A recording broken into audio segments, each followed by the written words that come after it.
हाय guys, माझं नाव Akshay. Welcome back to what's my review. So आजच्या व्हिडिओमध्ये समर्थ नावाचे मराठी फिल्मचा रिव्ह्यू करणार आहे. हा चित्रपट काल रिलीज झाला आणि मी फर्स्ट डे नाईट शो बघितला. आता कसा होता चित्रपट हे जाणून घेण्यासाठी हा व्हिडिओ शेवटपर्यंत बघा आणि चॅनलला सबस्क्राईब करायला विसरू नका. सो बेसिकली समर्थ नावाची मराठी फिल्म 2 तास 30 मिनिटाची फिल्म आहे आणि या फिल्मची स्टोरी समर्थ आणि त्याच्या वडिलांबद्दल आहे. समर्थला लहानपणापासून एकदम अर्बन म्हणजे शहरातली लाईफस्टाईल आणि देवावरती याचा कमीच विश्वास असतो. ऑन दी अदर साईड समर्थचे वडील खूप जास्त धार्मिक असतात. देवावरती विश्वास ठेवणारा माणूस असतो आणि श्री समर्थ रामदास स्वामी यांचे खूप मोठे भक्तसुद्धा असतात, ज्यामुळे ते त्यांची शहरातील लाईफस्टाईल सोडून गावी राहायला जातात आणि याच गोष्टीमुळे समर्थ आणि त्याच्या वडिलांमध्ये खूप जास्त डिफरन्सेस येतात. त्यामुळे दोघांच्या लाईफमध्ये एक डाऊनफॉल होतो, जे पूर्णपणे डिवोशनल वेमध्ये दाखवलं आहे. हा चित्रपट तुम्हाला थोडाफार देऊळबंद 2 किंवा देऊळबंद 1 सारखा वाटू शकतो, बट अगेन या फिल्मची आपली खासियत आहे. आता या फिल्ममध्ये अनेक पॉझिटिव्ह नेगेटिव्ह पॉईंट्स आहे, तर सुरुवात करूया पॉझिटिव्ह पॉईंट्ससोबत. नंबर 1 या फिल्मचा प्रेझेंटेशन. कमीत कमीत बजेटमध्ये या फिल्मची production design, colour grading, cinematography आणि डायरेक्शन एकदम उत्तम दिसून येतो. स्पेशली या फिल्ममध्ये अनेक नाईट शॉट्स आहे, इनडोअर स्पेशली त्याचं पिक्चरायझेशन एक नंबर झालं आहे.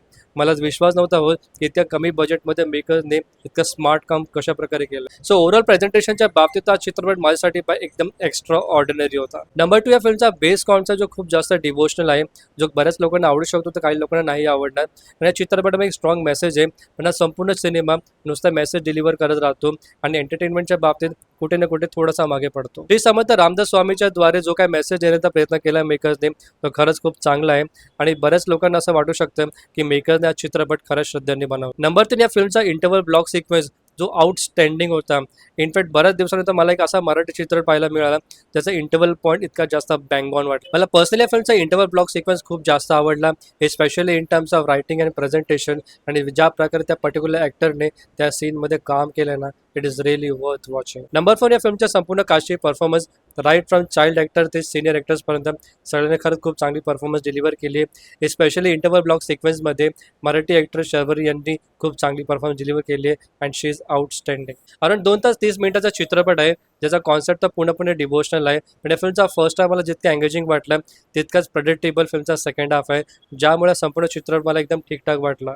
आणि त्याचसोबत या फिल्मची गाणी सुद्धा खूप जास्त डिवोशनल आहे, पण एकही असं गाणं नाही जे तुम्हाला नंतर आठवण राहील. सो गाण्यांच्या बाबतीत आणि म्युझिकच्या बाबतीत सुद्धा हा सिनेमा तुम्हाला ॲव्हरेज वाटू शकतो. समर्थ नावाच्या मराठी फिल्मचा अजून एक खूप मोठा ड्रॉबॅक आहे, ते म्हणजे या फिल्मचा डिवोशनल कॉन्सेप्ट जो फक्त लिमिटेड ऑडियन्ससाठीच बनलेला आहे. या फिल्ममध्ये एंटरटेनमेंटच्या पॉईंट ऑफ व्ह्यूने असं काहीच नाही, फक्त हा सिनेमा तुम्हाला चांगलं ज्ञान देऊ शकतो. अशा प्रकारच्या चित्रपटाची आपली एक वेगळी ऑडियन्स असते, स्पेशल जे आपले सिनियर सिटीजन ऑडियन्स आहे त्यांना हे सिनेमे खूप जास्त आवडतात. या चित्रपटामध्ये पुष्कर राज यांनी भूषण प्रधानच्या वडिलांचा रोल प्ले केला आहे, ज्यामुळे मला असं वाटलं की दोन्ही ॲक्टर तर सेम एजचे वाटत आहे.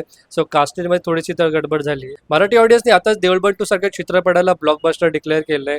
सो मला नाही वाटत की ऑडियन्सला आता पुन्हा एकदा अजून एक डिवोशनल कॉन्सेप्ट बघायची इच्छा असेल.